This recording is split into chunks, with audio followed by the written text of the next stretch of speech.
Visa വല്ല പുക്കാർ ഒപ്പിച്ചിട്ടാണോ വന്നിരിക്കുന്നത്? ആ അതേന്നാ തോന്നുന്നേ. വന്ന് കയറി കുറച്ചു നേരം മുറിക്കാത്തിരുന്ന് ഭയങ്കര കരച്ചിലായിരുന്നു. എന്നതാന്ന് ചോദിച്ചിട്ടൊന്നും പറഞ്ഞില്ല. നയന പറഞ്ഞു ഇന്നലെ രാത്രി ജോണിച്ചായനുമായി മുട്ടം വഴക്കായിരുന്നെന്ന്. ജോണിച്ചായനെ സസ്പെൻഡ് ചെയ്തേക്കുവാ. ജീപ്പിന്റെ ബാറ്ററി എടുത്ത് ബാർ കൊണ്ട് വിറ്റെന്ന്. ബാറ്ററിയല്ലേ വിറ്റുള്ളൂ.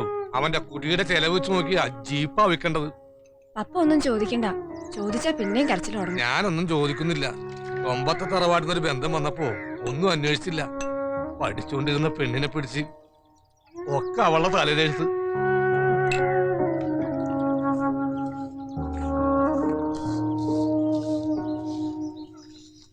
എന്താടി വീട്ടിലെല്ലാവർക്കും സുഖം തന്നെയല്ലേ? സുഖാ പപ്പ. ജോണിക്കുട്ടി എന്തു പറയുന്നു? ജോണിച്ചായന് ഈ ആഴ്ച ഓഫീസിൽ കുറച്ച് ദൂരേക്ക് ഓട്ടോ ഉണ്ട്. തിരുവനന്തപുരത്തോ കോട്ടയത്തോ എങ്ങാണ്ടൊക്കെയോ പോണം. പിന്നെ സിസ്ലാമ്മ അവിടെ ഇല്ല. ഒറ്റയ്ക്ക് നിക്കണ്ടെന്ന് കരുതി ഞാനിങ്ങ് പോന്നതാ. അല്ല പപ്പ, ഈ വന്ന കൂട്ടർ എത്ര ചോദിക്കുന്നേ?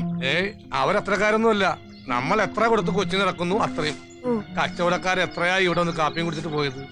3 ലക്ഷം രൂപ സ്വത്ത് വീതം വെക്കും ഒരു ഭാഗം. അതിന് പപ്പ വല്ല വഴിയും കണ്ടിട്ടുണ്ടോ? നിനക്കെന്തായാലും ഒരു സംശയം? എടി നിന്റെ പപ്പ ഈ ഏരിയയിൽ ഒരു പണച്ചാക്ക. ചാക്കിന്റെ ഇടയിൽ ഒരു വലിയ ഓട്ടോ ഉണ്ടെന്ന് മാത്രം. ഈ കൊച്ചിന്റെ കയ്യിൽ ഇത് ആരെ എടുത്തു കൊടുത്തേ?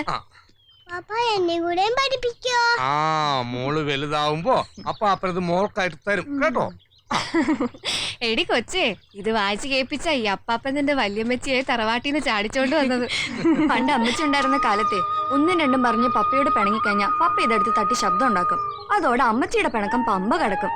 ഒരു കള്ളച്ചിരിയോടെ ഇതിന്റെ ശബ്ദം കേട്ട് നിൽക്കുന്ന അമ്മച്ചിയുടെ രൂപം ഇപ്പോഴും എന്റെ മനസ്സിലുണ്ട്. അങ്ങനെ ഒത്തിരി ഇണക്കങ്ങളും പിണക്കങ്ങളും കണ്ടതാടി പിള്ളേരെ ഇത്.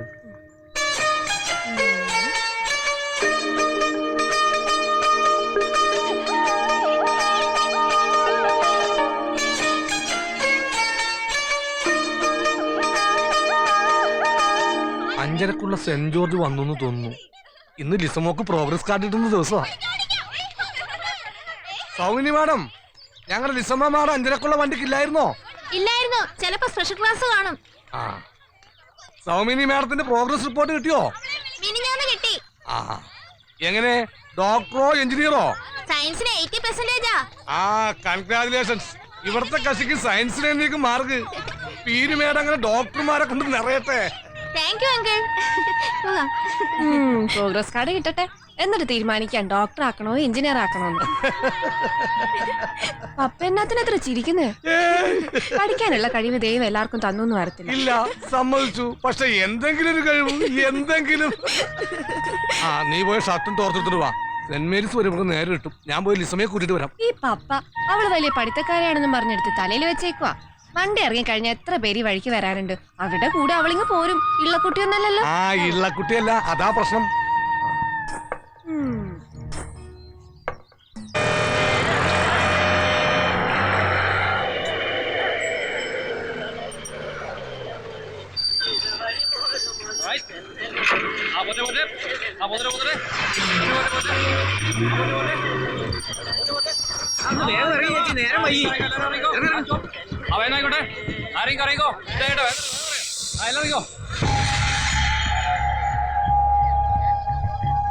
എന്റെ മോള് ഈ ബസ്സിലുണ്ടായിരുന്നില്ലേ? സെന്റ് തോമസ് പഠിക്കാൻ കുട്ടിയല്ലേ? സ്കൂൾ പിള്ളേർ ആരും ഈ ട്രിപ്പിലുണ്ടായിരുന്നില്ലല്ലോ.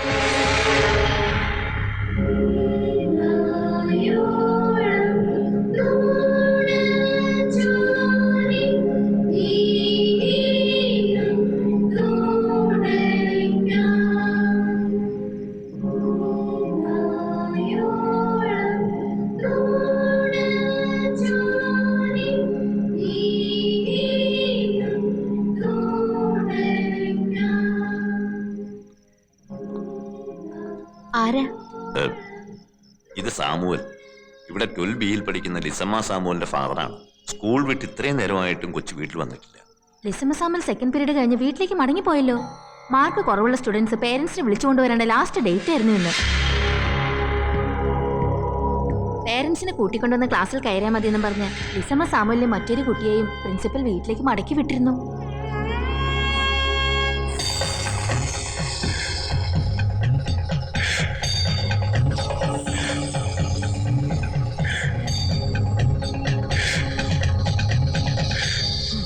ഇനി പേടിപ്പനിയെല്ലാം തലപ്പാറ ഭഗവതി മാറ്റിത്തരും കേട്ടോ.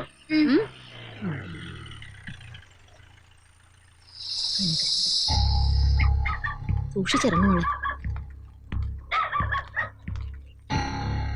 അല്ല ഇതാര് പ്രഭാകരനോ? ഓ തെറ്റി തെറ്റി തെറ്റി. ചാമുവേല് ചാമുവേല് ലിസമ്മ ഇങ്ങോട്ടൊന്നും വന്നിട്ടില്ല. ഓ അല്ലെങ്കിൽ തന്നെ നീ അവറ്റകളെ ഞങ്ങളുടെ ഉള്ളിലേക്ക് വിടുവോ? ഞങ്ങൾ കുറഞ്ഞവരല്ലേ അതക്കറതര്. അമ്മ ഒന്നും മിണ്ടാതിരിക്കുന്നുണ്ടോ? അവള് വല്ല നോട്ടോ പുസ്തകമോ കൂട്ടുകാരികളുടെ നിന്ന് വാങ്ങാൻ പോയതായിരിക്കും. നിങ്ങൾ ഇങ്ങോട്ട് പോകുന്ന നേരത്തെ അവള് വീട്ടിൽ തിരിച്ചെത്തി കാണും. അടുത്ത കൂട്ടുകാരികളുടെ വീട്ടിലൊക്കെ അന്വേഷിച്ചു, അവിടെ ഒന്നും ചെന്നിട്ടില്ല.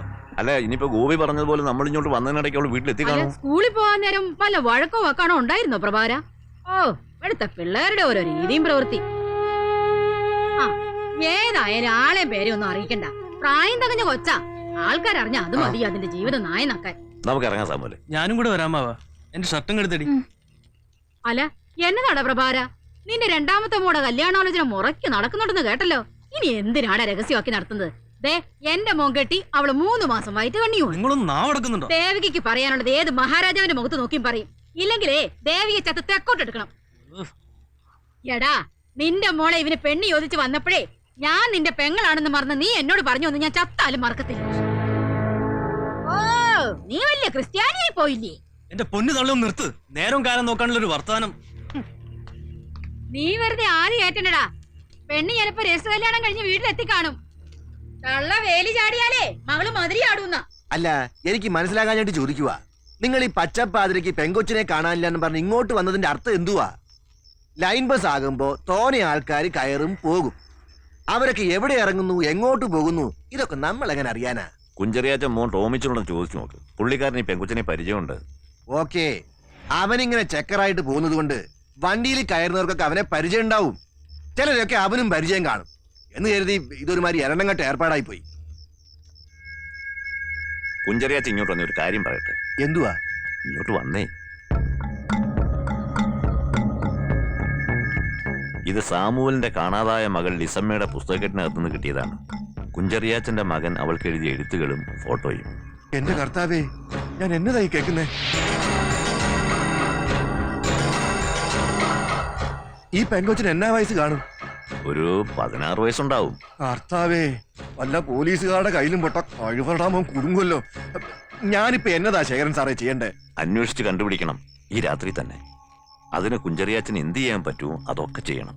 കാര്യം കോട്ടയം SP തോമസ് മാത്യു എന്റെ കസിനാ, ഇളയമേട മോൻ. പക്ഷെ ഈ പാതിരാത്രിക്ക് അവനെ വിളിച്ച് പറയാന്ന് വെച്ചാ പ്രശ്നം ഇതായി പോയില്ലേ? എന്തെങ്കിലും സംഭവിച്ചു കഴിഞ്ഞിട്ട് പിന്നെ പറഞ്ഞിട്ട് കാര്യമുണ്ടോ? അതെ അതെ, വെടിമരുന്നും തീപ്പെട്ടിയും ഒരിടത്തൊരുമിച്ച്. ഞാൻ ഇപ്പൊ തന്നെ അവനെ വിളിച്ച് പറയാം. തോമസിനെ. എന്നതാ അച്ചായ? ഒന്നുമില്ല, നീ കിടന്നോ.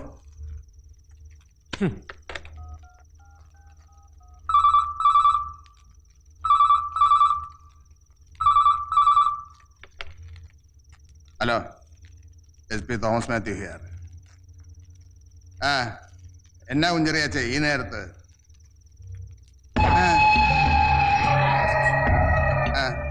ഞാൻ അന്വേഷിപ്പിക്കാം. എടാ, ഇത് നമ്മുടെ കുടുംബത്തിന്റെ മാനം കപ്പലേറുന്ന കാര്യമാ. നീ ആ ഹോട്ടലുകളിലൊക്കെ ഒന്ന് തപ്പിക്ക്. പറ്റിയ രാത്രി തന്നെ രണ്ടിനെയും പൊക്കണം. ആ പെണ്ണിന്റെ തന്ത ആളെയും കൂട്ടി വന്നിരിക്കുക. കുഞ്ചറിയാച്ചനൊന്നും വിഷമിക്കാതിരിക്കേ. നേരം വെളുക്കുമ്പോഴേക്കും പരിഹാരം ഉണ്ടാക്കാം. പേടിക്കാൻ ഒന്നുമില്ല, കാര്യങ്ങളൊക്കെ ഓക്കെയാ. വെട്ടം വീഴുന്നതിന് മുമ്പ് ഈ ഭൂമി മലയാളത്തിൽ എവിടെ ഉണ്ടെങ്കിലും അവരെ തപ്പിപ്പൊക്കി ഇവിടെ എത്തിക്കും. നിങ്ങൾ സമാധാനമായിട്ട് പോയാട്ടെ. ഇതിനിടയ്ക്ക് എന്തെങ്കിലും വിവരം കിട്ടിയാ ഞാൻ ശേഖരൻ സാറിന്റെ വീട്ടിലോട്ട് വന്നേക്കാം. ഞങ്ങൾക്ക് നൽകിയ ആഹാരത്തിന് ഞങ്ങൾ നന്ദിയോടെ സ്തോത്രം ചെയ്യുന്നു. ഇന്ന് വരെ ഞങ്ങൾക്ക് നൽകിയ എല്ലാ അനുഗ്രഹങ്ങൾക്കും നന്ദി പറയുന്നു. ഞങ്ങൾ ചെയ്ത എല്ലാ പാപങ്ങൾക്കും നീ മാപ്പ് നൽകണമേ. ആമേൻ.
ലിസുമോളെ കഴിക്ക്. എനിക്കിപ്പോ വിശക്കുന്നില്ല പപ്പ, ഞാൻ പിന്നെ കഴിച്ചോളാം. മോള് കഴിക്ക്. അല്ലെങ്കിൽ വേണ്ട, ഇന്ന് മോക്ക് പപ്പ വാരിത്തരാം. ഞാൻ കഴിച്ചോളാം പപ്പ.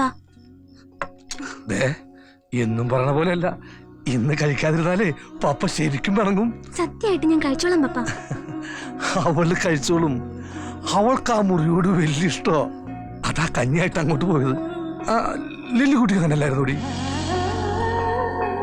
പടിഞ്ഞാപ്പുറത്തെ ജനലും തുറന്നിട്ട് ആകാശം ചുവക്കുന്നതും കറക്കുന്നതും നോക്കി അങ്ങനെ ഇരിക്കും.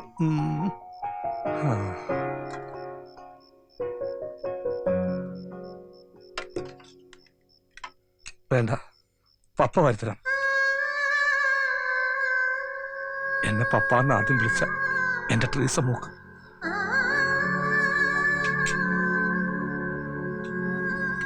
ഇതെന്റെ ഷെയറിൽ മോക്ക്.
എന്നെ മനസ്സിലായോ?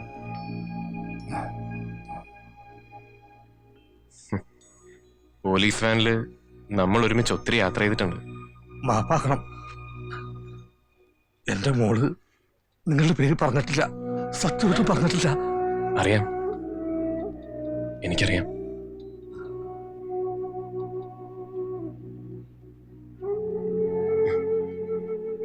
നാളെ ഡൽഹിക്ക് പോവാണ്. കോടതി വിധിയുടെ പേപ്പേഴ്സ് വന്ന അവിടുന്ന് സ്റ്റേറ്റ്സിലേക്കും. പോകുന്നതിന് മുമ്പ് ഒന്ന് കാണണമെന്ന് തോന്നി, അതാ വന്ന. ഡൽഹിയിലൊക്കെ ഇപ്പൊ നല്ല ചൂടായിരിക്കും. ശേഖരൻ നായരും ഞാനും കൂടി പണ്ടൊക്കെ ഡൽഹിയിൽ വന്നിട്ടുണ്ട്. ഈ യൂണിയൻ ലീഡേഴ്സിന്റെ കോൺഫറൻസിന് ഒരു 4 ദിവസം ഉണ്ടായിരുന്നു. ഈ കേരള ഹൗസില്ലേ, അവിടെ താമസിച്ചത്. പതറരുത്, തോൽവി സമ്മതിക്കരുത് സാർ. ഏതോ പത്രത്തിൽ വായിച്ചായിട്ട് ഞാൻ ഓർക്കുന്നുണ്ട്. സാറിന് മോളെ ഡോക്ടർ ആക്കണം എന്നായിരുന്നു മോഹമെന്ന്. ആക്കണം സാർ, മോളെ ഡോക്ടർ ആക്കുക തന്നെ വേണം. സാറിനത് പറ്റും. പക്ഷെ ഒരു ഡോക്ടർ എന്ന് പറയുമ്പോൾ ഇന്നത്തെ കാലത്ത് ഒരു എംബിബിഎസിലൊരു കാര്യമില്ല. എന്തിലെങ്കിലും സ്പെഷ്യലൈസ് ചെയ്യണം. ഈ ന്യൂറോ, ഓർത്തോ, കാർഡിയോളജി. വരട്ടെ, നമുക്ക് ആലോചിക്കാം. എന്നാ ഡൽഹിക്ക് പോകുന്നു പറഞ്ഞേ? ഡൽഹി ഒത്തിരി പടയോട്ടങ്ങളും ഭരണമാറ്റങ്ങളും കണ്ട മഹാനഗരം. ബാബർ, ഹുമയൂൺ, ഔറംഗസേബ്, പണ്ഡിറ്റ് നെഹ്റു, ഇന്ദിരാഗാന്ധി.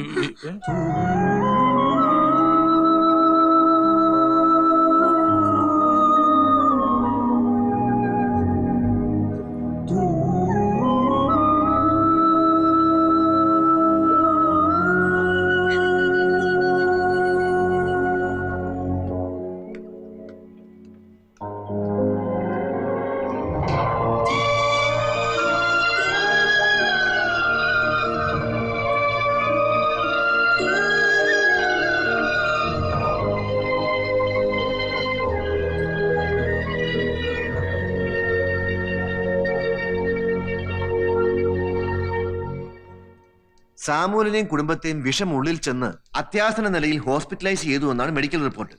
സാഹചര്യ തെളിവുകൾ പരിശോധിച്ചാൽ ആത്മഹത്യാശ്രമം. നിങ്ങളുടെ പ്രശ്നങ്ങൾ അറിയാവുന്നത് കൊണ്ടാണ് ബഹുമാനപ്പെട്ട കോടതി കേസ് വിധി പറയുന്നതിന് മുമ്പ് ഒരു ഹിയറിംഗിനായിട്ട് ഇങ്ങോട്ട് വിളിപ്പിച്ചത്. ഒരു ആത്മഹത്യാശ്രമം സാമുവലിന്റെയും കുടുംബത്തിന്റെയും ഭാഗത്തു നിന്ന് ഉണ്ടായിട്ടുണ്ടോ? സാമുവലിന് എന്താ പറയാനുള്ളത്? ഈ ഏലപ്പാറയെന്നാണ് ഞാൻ സാധനം വാങ്ങിച്ചത്. അവിടുത്തെ കുഞ്ഞിരാമൻ നായരും ഞാനുമായിട്ട് വർഷങ്ങളായിട്ട് പരിചയമുള്ള ആളാ. നമ്മുടെ കറിച്ചാലുകാരനാ. പരാമറ ഞാൻ ചോദിച്ചത്.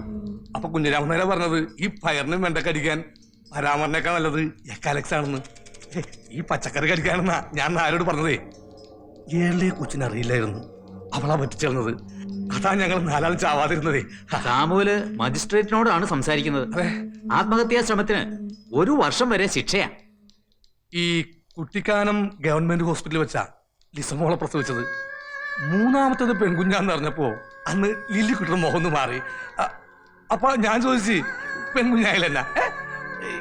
ഇന്ദിരാഗാന്ധി പെണ്ണല്ലേ? മാർഗരറ്റ് താച്ചർ പെണ്ണല്ലേ? നമ്മുടെ ഗൗരിയമ്മ പെണ്ണല്ലേ? എന്നാ കുഴപ്പം?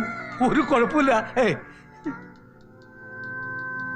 സത്യം പറഞ്ഞ എന്റെ മക്കളോട് ചാകാൻ ഇഷ്ടമുണ്ടെന്ന് ഞാൻ ചോദിച്ചിട്ടില്ല.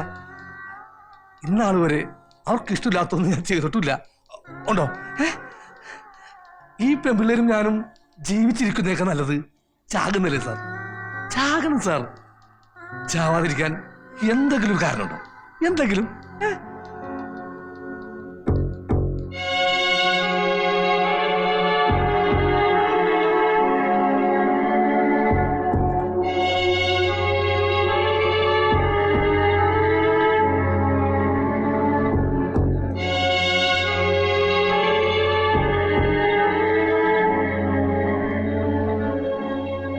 കോടതി 3 മാസത്തെ തടവിന് ശിക്ഷിച്ചിരിക്കുക. ഒരു വക്കീലിനെ അറേഞ്ച് ചെയ്താൽ അപ്പീൽ കൊടുക്കാം. പുറത്തുനിന്ന് ബന്ധുക്കളോ സുഹൃത്തുക്കളോ ആരെങ്കിലും ഹെൽപ്പ് ചെയ്യാൻ വരുന്നുണ്ടെങ്കിൽ. വേണ്ട സാർ, അപ്പീലൊന്നും പോകണ്ട. പോ സാർ. ഈ പുറത്ത് വന്നാൽ ഞങ്ങൾ ചാവും എന്ന് പുള്ളിക്കാരന് മനസ്സിലായി. ജഡ്ജിന് എല്ലാം മനസ്സിലാവും. എല്ലാം മനസ്സിലാവുന്ന ആളെ നാം ജഡ്ജ് എന്ന് പറയും. ജഡ്ജ് എല്ലാം മനസ്സിലാക്കുന്ന ആൾ. ഈ ഇന്ദിരാഗാന്ധിയെ കൊന്നവരെ ശിക്ഷിക്കാൻ എത്ര വർഷം എടുത്തു? 10 വർഷം എടുത്തു. നമ്മുടെ ഇത് എത്ര പെട്ടെന്നാ വന്നേ. നമുക്ക് ഭാഗ്യമുണ്ട്. സാമൂലും മക്കളും ഭാഗ്യം ചെയ്തവരാ.